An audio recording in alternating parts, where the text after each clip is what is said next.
ദൈവനാമത്തിന് മഹത്വം ഉണ്ടാകുമാറാകട്ടെ. രക്ഷിക്കപ്പെട്ട ദൈവത്തിൻ്റെ പൈതൽ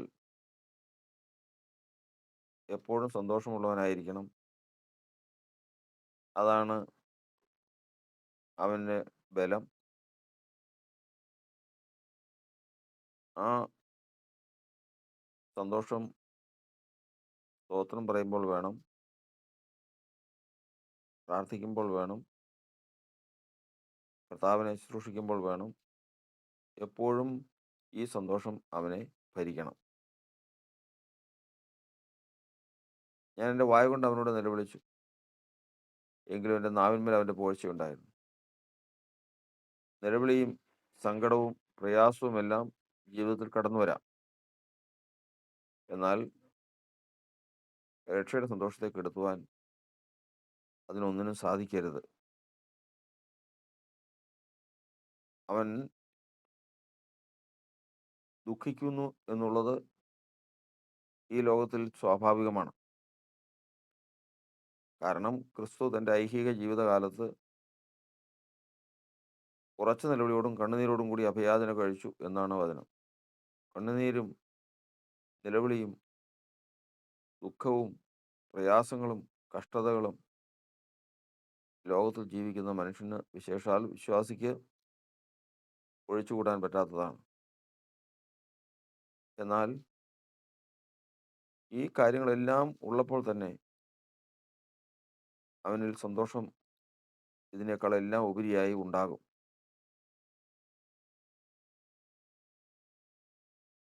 ആ ഒരു കാര്യത്തിലാണ് അവൻ യഥാർത്ഥത്തിൽ നിലനിൽക്കുന്ന ഒരു വിശ്വാസി എന്ന്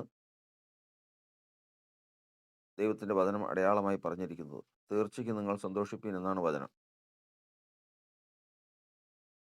എന്നാൽ ഈ സന്തോഷം വേണ്ടത് എപ്പോഴൊക്കെ?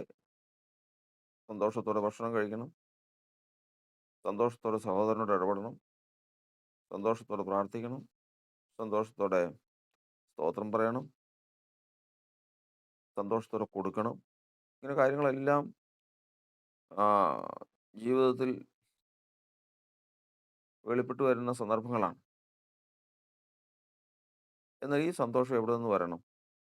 എന്താണ് ഈ സന്തോഷത്തിൻ്റെ ആധാരം? പലരും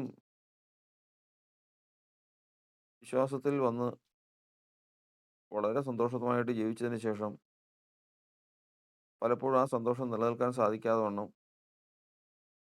ആ, നഷ്ടപ്പെട്ടു പോയിട്ടുണ്ട്. അവർ ദുഃഖത്തിലാണ്. അവർക്ക് രക്ഷയുടെ സന്തോഷം എവിടെ പോയി? അവിടെ ദൈവത്തിൻ്റെ വചനം പറയുന്നത്, നിങ്ങൾ വിശ്വാസത്തിൽ ഇരിക്കുന്നുവോ എന്ന് നിങ്ങളെ തന്നെ പരീക്ഷിപ്പീൻ. അതായത് നിങ്ങൾക്ക് ഇന്ന് സന്തോഷമുണ്ട് എങ്കിലും അതിൻ്റെ ആധാരം രക്ഷ തന്നെയാണോ എന്നുള്ളത് പരിശോധിച്ചറിഞ്ഞ് അതിൽ നിലനിൽക്കണം. ധാന്യവും വീഞ്ഞും വർദ്ധിച്ചാൽ സന്തോഷമുണ്ടാകും. കുടുംബവർദ്ധനം ഉണ്ടായാൽ സന്തോഷമുണ്ടാകും. മംഗളമായ കാര്യങ്ങൾ നടന്നാൽ സന്തോഷമുണ്ടാകും. എന്നാൽ രക്ഷയുടെ സന്തോഷം ഇതൊന്നുമല്ല. അതിനാധാരം മറ്റു ചില കാര്യങ്ങളാണ്. അതാണ് ഈ കഴിഞ്ഞ ഭാഗങ്ങളിലൊക്കെ നമ്മൾ പഠിക്കാൻ ഇടയായി തീർന്നത്. ഇന്ന് നമ്മൾ സന്തോഷം ഉണ്ടാകാനുള്ള ഒരു കാരണത്തെക്കുറിച്ച് നമ്മൾ ചിന്തിക്കുകയാണ്. രക്ഷയുടെ സന്തോഷം ഉണ്ടാകാനുള്ള ഒരു കാരണമാണ് എബ്രായ ലേഖനം 2-ാം അധ്യായത്തിൻ്റെ 14-ാം വാക്യത്തിൽ വായിക്കാം. മക്കൾ ജഡരക്തങ്ങളോട് കൂടിയവരാകൊണ്ട് അവനും അവരെ പോലെ ജഡരക്തങ്ങളോട് കൂടിയവനായി മരണത്തിൻ്റെ അധികാരിയായ പിശാചിനെ തൻ്റെ മരണത്താൽ നീക്കി ജീവപര്യന്തം മരണഭീതിയാൽ അടിമകളായിരുന്നവരെ ഒക്കെയും വിടുവിച്ചു. അപ്പോൾ മനുഷ്യൻ മരണഭീതിയിലായിരുന്നു. മരണഭീതി എന്ന് പറയുന്നത് എല്ലാവർക്കും ഇല്ല. ദൈവം മുൻകണ്ടിട്ടുള്ള ഒരു ജനമാണ് കൂടുതലായിട്ടും മരണഭീതി ഉള്ളത്. ജഡരക്തങ്ങളോട് കൂടിയവർ എന്ന് പറഞ്ഞാൽ ജഡരക്തം മാറ്റിക്കഴിഞ്ഞാൽ പിന്നെ എന്താ ഉള്ളത്? മക്കൾ ജഡരക്തത്തോടു കൂടിയവരാകുന്നു. അതുകൊണ്ട് പിതാവും ജഡരക്തത്തോടു കൂടിയവനായി. അതാണല്ലോ ആ വചനം. മക്കളിൽ നിന്ന് ഒരാള് ഒരാളെ സംബന്ധിച്ച് പറയുകയാണ്. ആ മനുഷ്യൻ വെള്ളവസ്ത്രവും കറുത്ത ചെരുപ്പും ഇട്ടിരിക്കുന്നു എന്ന് പറഞ്ഞാൽ വെള്ളവസ്ത്രമല്ല, കറുത്ത ചെരുപ്പല്ല ആ മനുഷ്യൻ. യഥാർത്ഥത്തിൽ ആ മനുഷ്യനെ അറിയണമെങ്കിൽ വെള്ളവസ്ത്രം മാറ്റണം, ചെരുപ്പും മാറ്റണം. ശേഷിക്കുന്നതാണ് ആ മനുഷ്യൻ എന്ന് പറയുന്നത്. ഇതുപോലെ തന്നെ ജഡരക്തങ്ങളോട് കൂടിയവരായതുകൊണ്ട് മക്കൾ ജഡരക്തങ്ങളോട് കൂടിയവരാകും. അപ്പോൾ ജഡവും രക്തവും മാറ്റി എന്താ ഉള്ളത്? ഒരു മൃഗത്തിന് ജഡവും രക്തവും മാത്രമേ ഉള്ളൂ. ജഡമുണ്ട്, ജഡത്തെ ജീവിപ്പിക്കുന്ന രക്തമുണ്ട്, രക്തത്തെ ജീവിപ്പിക്കുന്ന ജീവാത്മാവുണ്ട്. അത്രേ ഉള്ളൂ ആ മൃഗത്തിന്. മനുഷ്യനെ സംബന്ധിച്ച് ജഡമുണ്ട്, ജഡത്തെ ജീവിപ്പിക്കുന്ന രക്തമുണ്ട്, രക്തത്തെ ജീവിപ്പിക്കുന്ന ജീവാത്മാവുണ്ട്. മാത്രമല്ല മറ്റൊന്നുകൂടിയുണ്ട്, ദേഹി എന്ന് പറയുന്ന ഒന്നുകൂടിയുണ്ട്. അപ്പോൾ ജഡവും രക്തവും മാറ്റിയാലും മനുഷ്യന് മാത്രം ഒരു ഭാഗവും കൂടി ശേഷിക്കുന്നുണ്ട്. അതാണ് ദേഹി. അതിന് ആത്മാവൊന്നും കൊടുത്തിട്ടുള്ളത് കൊണ്ട് നമുക്ക് സംശയം ഉണ്ടാകാം. ഈ ദേഹിയെ സംബന്ധിച്ചാണ് ഇവിടെ പറയുന്നത്. ഇതുപോലെ തന്നെ പത്രോസിന്റെ ലേഖനം 1 പത്രോസിന്റെ ലേഖനം 2-ാം അധ്യായത്തിന്റെ 12-ാം വാക്യത്തിൽ എഴുതിയിരിക്കുന്നത്, പ്രവാസികളും പരദേശികളുമായിരിക്കുന്ന നിങ്ങളുടെ ആത്മാവിനോട് പോരാടുന്ന ജഡമോഹങ്ങൾ വിട്ടകന്ന്. ഈ ദേഹിയെ സംബന്ധിച്ചാണ് പറയാം. പ്രവാസികളും പരദേശികളുമാണ്, വന്നു പാർക്കുന്നവരാണ്, ഇവിടുത്തുകാരല്ല. ശരീരം ഇവിടെ നിർത്തുക, ഇവിടുത്തുകാരാ, ഇവിടുത്തെ മണ്ണിൽ നിന്നെടുത്തതാ. ജീവനും ജീവാത്മാവും പിതാവിൽ നിന്ന് വന്നതാ. കാരണം ഒരു രക്തത്തിൽ നിന്നാണ് അവൻ മനുഷ്യവംശത്തെ ഒക്കെയും സൃഷ്ടിച്ചതെന്നാണ് വചനം. അപ്പോൾ ജഡവും രക്തവും എന്ന് പറയുന്നത് ആദാമ്യ സന്തതിയാണെന്നർത്ഥം. പിന്നെ പ്രവാസിയും പരദേശിയും എന്ന് പറയുന്ന ഒന്ന് നമ്മുടെ ഉള്ളിലുണ്ട്, ആത്മാവുണ്ട്.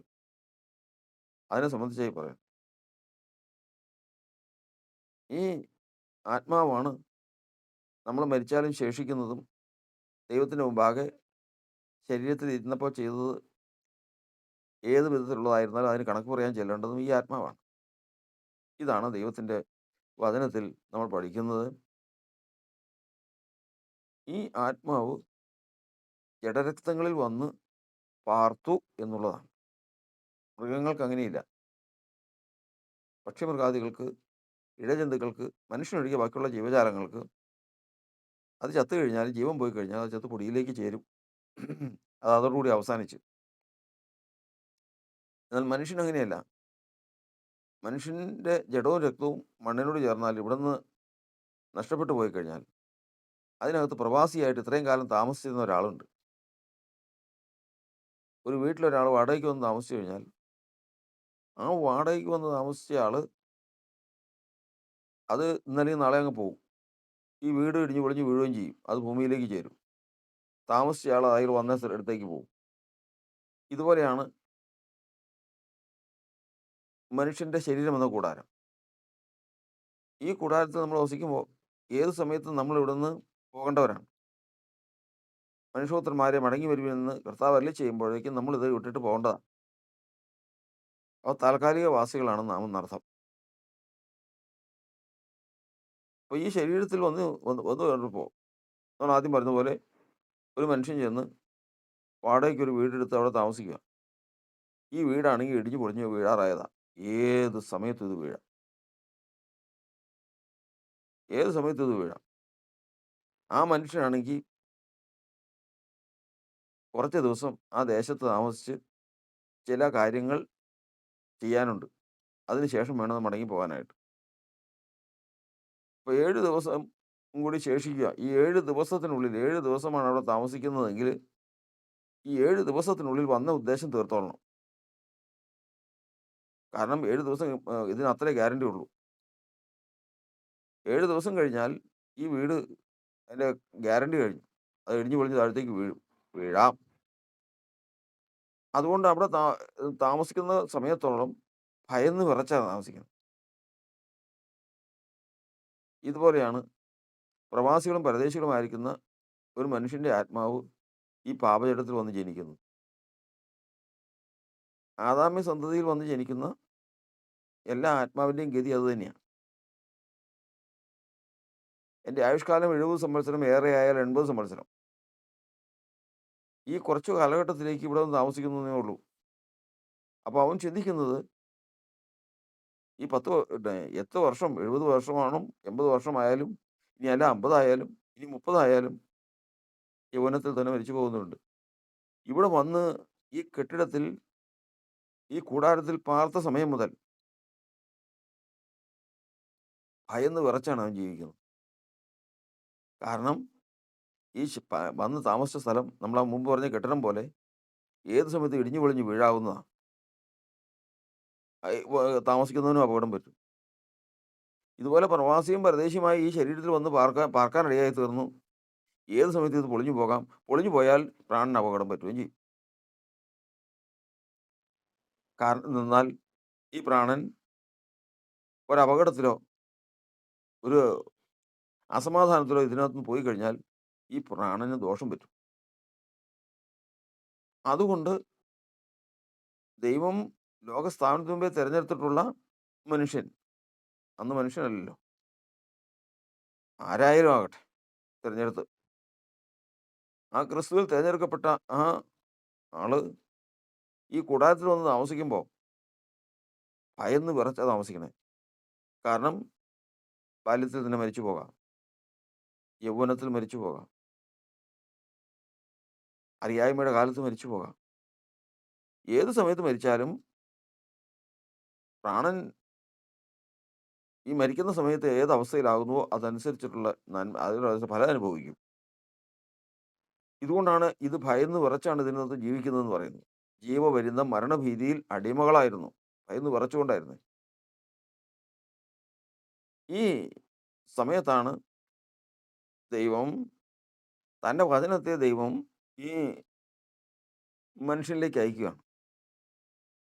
അത് ജഡരക്തങ്ങളിലേക്കല്ല അയക്കുന്നത്. ബന്ധനമില്ലാത്ത ദൈവത്തിൻ്റെ വചനമാണ് അയക്കുന്നത്, സുവിശേഷം. ആ അയക്കുന്ന വചനം ഉള്ളിലേക്ക് പ്രവേശിപ്പാൻ, ഈ പരദേശിയും പ്രവാസിയുമായിരിക്കുന്ന പ്രാണനിലേക്ക് പ്രവേശിപ്പാൻ ലൂദിയായുടെ ഹൃദയത്തെ തുറന്നു എന്ന് വചനത്തിൽ നമ്മൾ പഠിക്കുന്ന പോലെ മനുഷ്യന്റെ ഹൃദയത്തെ തുറന്ന് അതിനകത്തേക്ക് ഈ വചനം എത്തിച്ചു. വചനം കേട്ടപ്പോൾ തന്നെ മുൻ നിശ്ചയിക്കപ്പെട്ടവർ വിശ്വസിച്ചു. ഭയന്ന് വിറച്ച് ഏത് സമയത്തും ഇവിടെ അപകടം വരാം എന്ന് ഭയന്ന് വിറച്ച് ജീവിക്കുന്ന ജീവിതങ്ങൾ, ഏത് വിധേനയും ഇതിൽ നിന്ന് രക്ഷപ്പെടണം എന്ന് ആശിച്ചുകൊണ്ടിരുന്നവർ ഈ വചനം കേട്ട ഉടനെ വിശ്വസിച്ചു. അതുകൊണ്ടാണ് വചനം പറയുന്നത്, വിശ്വാസം എന്നത് ആശിക്കുന്നതിൻ്റെ ഉറപ്പും കാണാത്ത കാര്യങ്ങളെ നിശ്ചയമാകും. ഈ വചനം വന്ന് അവരിൽ വിശ്വാസം ആരംഭിച്ചതോടുകൂടി വിശ്വാസത്തെ അനുസരിച്ച് ക്രിസ്തുവിനെ പ്രാപിച്ചെടുത്തു. അതായത് ക്രിസ്തു കൈവശമായി, ക്രിസ്തുവിനോട് ചേർന്നു, ക്രിസ്തു ഉള്ളിൽ വന്നു. കെട്ടിടത്തിൻ്റെ ഉള്ളിലേക്ക്, ഇടിഞ്ഞു പൊളിഞ്ഞ് വീഴാറായ കെട്ടിടത്തിലേക്ക് ക്രിസ്തു വന്നു. ഈ സമയത്ത് ഭയം നീങ്ങിപ്പോയി. ഇനി ഇടിഞ്ഞു പൊളിഞ്ഞു വീണാലും ഭയമില്ല. എങ്കിലും വന്ന ഉദ്ദേശം തീർത്തിട്ടില്ല. ഇതില് കുറച്ച് നാളത്തേക്ക് താമസിക്കാൻ വന്ന ഉദ്ദേശം പൂർത്തിയായിട്ടില്ല. അതിന് കുറച്ച് നാളൂടെ വേണം. എങ്കിലും കർത്താവിൻ്റെ നാമത്തെ വിളിച്ചപേക്ഷിച്ച്, കർത്താവിനോടുകൂടെ ക്രൂശിക്കപ്പെട്ട കള്ളൻ കർത്താവിൻ്റെ നാമത്തെ വിളിച്ചപേക്ഷിച്ച് കർത്താവിനെ രക്ഷിച്ചതുപോലെ പ്രാണൻ രക്ഷപ്പെട്ടു. ഇനി കെട്ടിടം ഇളിഞ്ഞു പൊളിഞ്ഞു വീണാലും കുഴപ്പമില്ല, ഇനി മരിച്ചാലും കുഴപ്പമില്ല എന്നുള്ള നിലയിൽ വന്നു. അങ്ങനെ വന്നതിന് ശേഷം അവിടെ നിന്ന് ഈ വന്ന ടൈമിനുള്ളിൽ, ഇവന് വെച്ചിരിക്കുന്ന സമയത്തിനുള്ളിൽ ഈ ലോകത്ത് നിന്ന് ഇവൻ്റെ ആയുഷ്കാലം എത്രയെന്ന് നിശ്ചയിച്ചിട്ടുണ്ട്. ആ നിശ്ചയത്തെക്കുറിച്ചാണ് പുറപ്പാട് പുസ്തകത്തിൽ ഇസ്രായേലിനോട് ദൈവം പറയുന്നത്, "ഞാൻ നിന്റെ ആയുഷ്കാലം പൂർത്തിയാക്കും. ഞാൻ നിന്നെ സൗഖ്യമാക്കുന്ന യഹോവയാകും." 2 കാര്യങ്ങളാണ്. ഞാൻ നിന്നെ സൗഖ്യമാക്കുന്ന കർത്താവാകുന്നു. ഞാൻ നിന്റെ ആയുഷ്കാലം പൂർത്തിയാക്കും. എന്ന് പറഞ്ഞാൽ നമ്മൾ ആ പറഞ്ഞതുപോലെ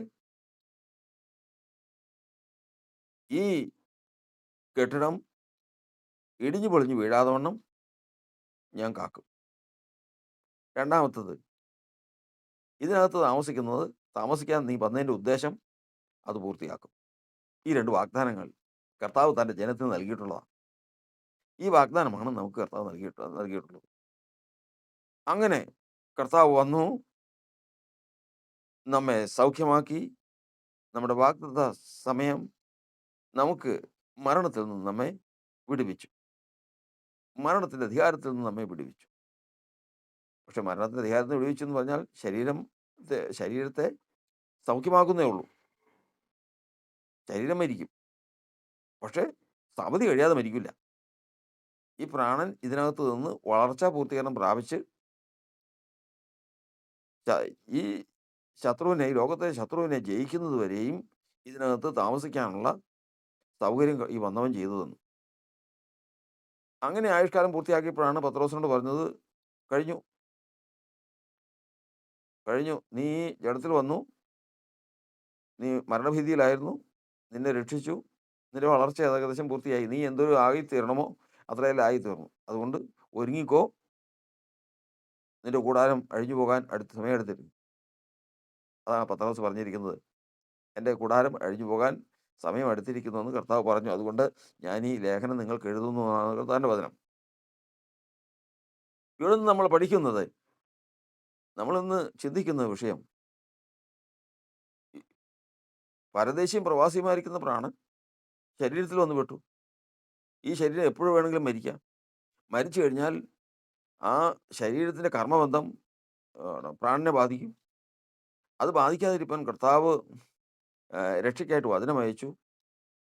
വചനം കേട്ട് വിശ്വസിച്ച് അനുസരിച്ച് കർത്താവ് ഉള്ളിൽ വന്നു. ഇനി ഇതിനകത്ത് പ്രാണൻ മാത്രമല്ല, ഒരു കൂട്ടുകാരനും, വിശ്വസ്തനായ ഒരു കൂട്ടുകാരനും കൂടി വന്നു. ഈ സമയത്താണ് ദൈവത്തിൻ്റെ വചനം പറയുന്നത്, അവൻ്റെ ഉള്ളിൽ രക്ഷയുടെ സന്തോഷം വരുന്നത്. എന്തൊക്കെ സംഭവിച്ചു? ഇനി ഈ കെട്ടിടം പൊളിഞ്ഞു പോയാലും എനിക്ക് കുഴപ്പമില്ല, ഞാൻ മരിച്ചാലും കുഴപ്പമില്ല, ഞാൻ എൻ്റെ കർത്താവിനെ കണ്ടു, കർത്താവിനെ നേടി. വളർച്ച പൂർത്തീകരിച്ചിട്ടില്ല, അത് കർത്താവ് ചെയ്തോളും. എനിക്ക് എൻ്റെ ഉടയവൻ എന്നോട് കൂടെ, എൻ്റെ പ്രാണനോട് കൂടെ വന്നു എന്നെ സൗഖ്യമാക്കാമെന്നും, ഈ കെട്ടിടത്തിന് എന്തെങ്കിലും ദോഷം വന്നാൽ, ഈ ശരീരത്തിന് എന്തെങ്കിലും കേടുവന്നാൽ അവൻ നന്നാക്കിക്കൊള്ളാമെന്ന് വാക്ക് പറഞ്ഞിട്ടുണ്ട്.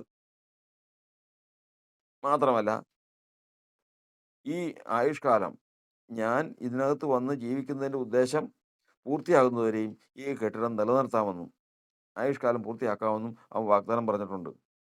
എങ്ങനെ സന്തോഷിക്കാതിരിക്കും? എങ്ങനെ സന്തോഷിക്കാതിരിക്കും?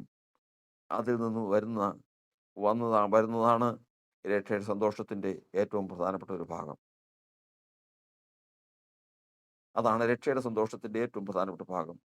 അതിലാണ് ആ സന്തോഷത്തെ കെടുത്താൻ പ്രശ്നങ്ങൾ വരും, രോഗം വരും, പീഡകൾ വരും, കഷ്ടങ്ങൾ വരും, ഭീഷണി വരും, ഞെരുക്കങ്ങൾ വരും, എല്ലാം വരും. പക്ഷേ ഇതിനകത്ത് വന്നവനാ പറഞ്ഞിരിക്കുന്നത്, ഞാൻ നിന്റെ ആയുഷ്കാലം പൂർത്തിയാക്കും, ഞാൻ നിന്നെ സൗഖ്യമാക്കുന്ന യഹോവയാകുന്നു, ഞാൻ നിന്നെ സൗഖ്യമാക്കുന്ന കർത്താവാകുന്നു. ഈ കെട്ടിടത്തിന് എന്തെങ്കിലും വന്നാൽ അതിൻ്റെ ഉത്തരവാദിത്വം അവനാ. അത് അവൻ നോക്കിക്കോളും. ഈ കെട്ടിടം എത്ര നാൾ നിൽക്കണമെന്ന് വെച്ച് കഴിഞ്ഞാൽ അത് അവൻ തീരുമാനിച്ചു, അത് നിലനിർത്തിക്കോളും. എന്നെ രക്ഷയ്ക്ക് ജ്ഞാനിയാക്കുവാൻ അവനെ കരം പിടിച്ച് നടത്തിക്കൊണ്ടിരിക്കുക. ഞാൻ എങ്ങനെ സന്തോഷിക്കാതിരിക്കും? ഇതാണ് രക്ഷയുടെ സന്തോഷം. രക്ഷയുടെ സന്തോഷത്തിൻ്റെ ആധാരം മരണഭയത്തിൽ നിന്ന് വിടുവിക്കപ്പെട്ടത്.